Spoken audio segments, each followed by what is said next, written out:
Yun what's up sa inyo mga katsambalero. So may unit po tayo ngayon dito, MIUI 125. I-refresh po natin to at i-upgrade. So ito po yung kanyang piston na nakakabit sa kanya. Hindi na po original, no? Napalitan na rin. So hindi natin alam kung anong brand. Pero okay naman. No? Kaya ako po ito pinapakita sa inyo yung piston na ito kasi may purpose po ito. Mamaya po, explain ko sa inyo kung bakit itong piston na ito ay nandito.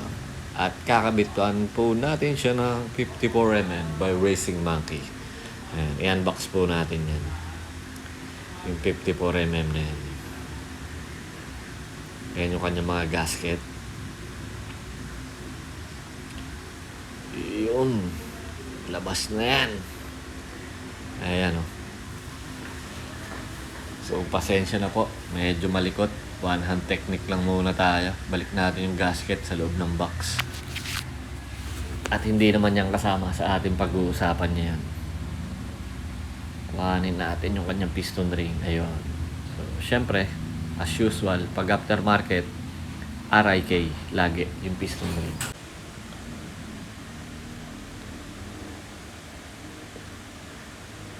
Lagay na ulit natin yan dyan.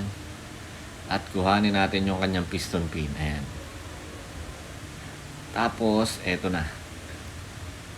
Yung kanyang buong block set. Pasensya na po mga boss. One hand tayo. Nakabungad na agad yung kanyang piston. Ayan. Semi-doom type mga boss.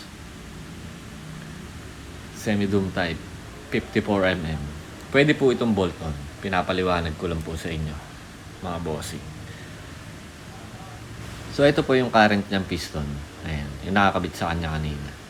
Ito naman yung sa 54mm. Nakabalb packet na rin po yan. Kaya pwede po siyang i-bolt on talaga.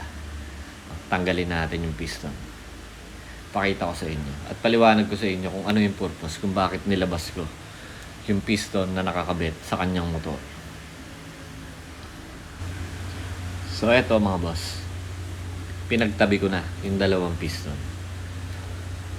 So, as usual, makikita naman natin mas malaki yung valve packet lagi nung taas. So, yan po yung ating intake. Sa stock, ganun din po. Mas malaki. At may tuldok sa ilalim. Yun yung pagkakakilanlan na siya yung exhaust. So, paano po? Kung halimbawa, nagpa-profile kayo ng piston. Paano malalaman kung alin yung intake at exhaust? So, ayan. Taob natin yung dalawang piston. Ayan. Magkabila. Both side, magkatapat yung intake at magkatapat yung exhaust. So, pwede nyo po yan sukatin mga boss. Sukatin nyo yung intake. Ayan. Simula sa piston pin hanggang sa piston wall. Ayan. Sukatin nyo lang yan. Tapos, i-compare nyo yan sa exhaust side naman. Simula sa piston pin hanggang sa piston wall naman ng kabilang side. Kung alin po yung mas maluwag, yun po palagi yung exhaust side. Ayan. Ayan, 33.5. Kanina, 32.5 sa intake side ng Racing Monkey. 33.5 naman po sa exhaust side ng Racing Monkey. Sa stock, disregard na po natin yan. No? Sinukat lang din po natin yan para may clear na parehas, mas malaki yung exhaust side. So, kahit po ipaprofile nyo yan, ipabura nyo yung current na valve packet, malalaman nyo pa rin po kung alin yung side ng intake at exhaust. Importante po kasi yun sa mga nagseset. Ayan, kitang-kita nyo naman po sa physical appearance, mas malaki po lagi yung ilalim sa likod. Ayan, exhaust side. Yung may tuldok sa stock at yung maliit ang valve packet sa aftermarket. Marami pong way para masukat yan. Tinuro ko lang po sa inyo yung pinaka madaling paraan para siya ay masukat. Pero kahit naman po sa tingin lang, ma-identify nyo na po yan kung alin yung exhaust at intake. So, ito na po yung kanyang ibang mga parts. Nililinis na po natin bago natin buuin. Tapos papaliwanag ko naman po sa inyo yung piston ring. So ito po yung mga piston ring na magkakasama. 5 piraso po yan. 2 manipis. Ayan. Tapos, meron po yung 2 makapal. Ayan. At, yung 2 manipis kanina, ang kapartner niya po ito. Ayan. Paliwanag ko po sa inyo, isa-isa. Kung ano yung ibig sabihin ng mga piston ring na yan. So, mag-umpisa po tayo dito sa 2 manipis. Ito po yung tinatawag na oil ring. Itong 2 manipis po na ito, ang kapartner po nito ay itong ring na kulot-kulot. Ayan, yung tanso. Ito. Ang tawag po dyan, oil expander. Kaya po siya tinawag na oil expander kasi dyan po lumulusot yung langis para ilubricate yung ating wall o yung cylinder na tinatawag. Ganyan po ang itsura niyan. Nakapatong sa ibabaw at ilalim yung 2 manipis. Ayan, dyan sa oil expander. Ito naman pong 2 malaking ring, 2 makakapal, meron po yung numero. 1R at 2R. Ayan. Yung 2R po, ito po yung sweeper. O yung tawag ng iba, wiper ring. Ito naman po, compression ring. Yung 1R. Ibig sabihin, siya po yung nasa pinakaibabaw ng piston. So, ito na mga boss. Maikabit na natin sa ating piston, yung ating mga piston ring. Kompleto na. Ayan, 1R nakalagay. Nasa pinakaibabaw. Tapos, ikot natin ng kaunti. Pero mamaya, sasalansan pa rin po natin yan na maayos. No? In between gap, mas maganda po 30 degrees. 30 degrees yung layo ng bawat piston ring gap. Ayan, 2R. Yung 2R po yung pangalawa. Kung tawagin ay sweeper or wiper ring. Yung ibabaw, yung 1R, siya po yung compression ring. Siya po yung nag-hold ng compression. Ito naman po yung oil ring, yung 3 piraso, 2 manipis at yung nasa gitna ay oil expander. Ayan. Wag nyo pong pagtatapat-tapatin kada putol ng mga ring na yan kasi pwede pong mag-penetrate dyan yung oil at umabot hanggang combustion chamber. So, importante po na malalayo yung gap nila.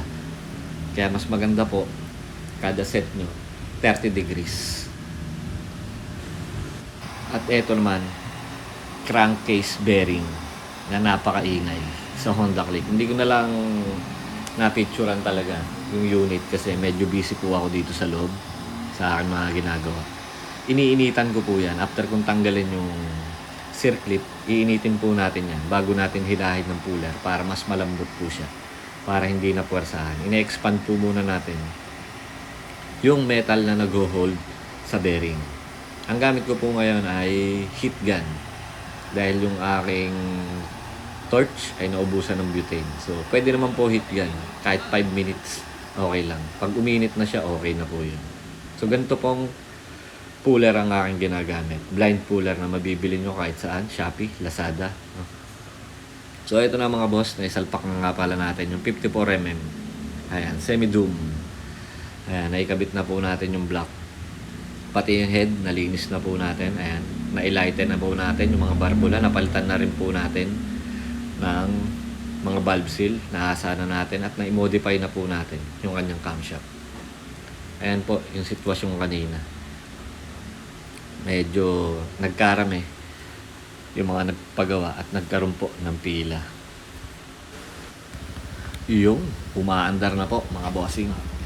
Yung ating kinasahan ng 54mm. Ayan. Currently, pinapainit po natin siya. Malamig pa po yung makina. 70 degrees. Pinalitan na rin po natin ito ng langis. Ayan. Tinotono na lang po natin ito. Totono natin ito na mas maganda para mamaya yung AF na talagang maayos na maayos. Ayan. 49,000 odometer. 49,000 plus. Tahimik naman po yung makina mga bossing. Hindi ko lang alam kung talagang naririnig na maayos sa pagre-record ko dahil cellphone lang po yung aking gamit. Pero tahimik po yung kanyang makina. Parang stock lang din. Walang masyadong lagitek, walang masyadong ingay.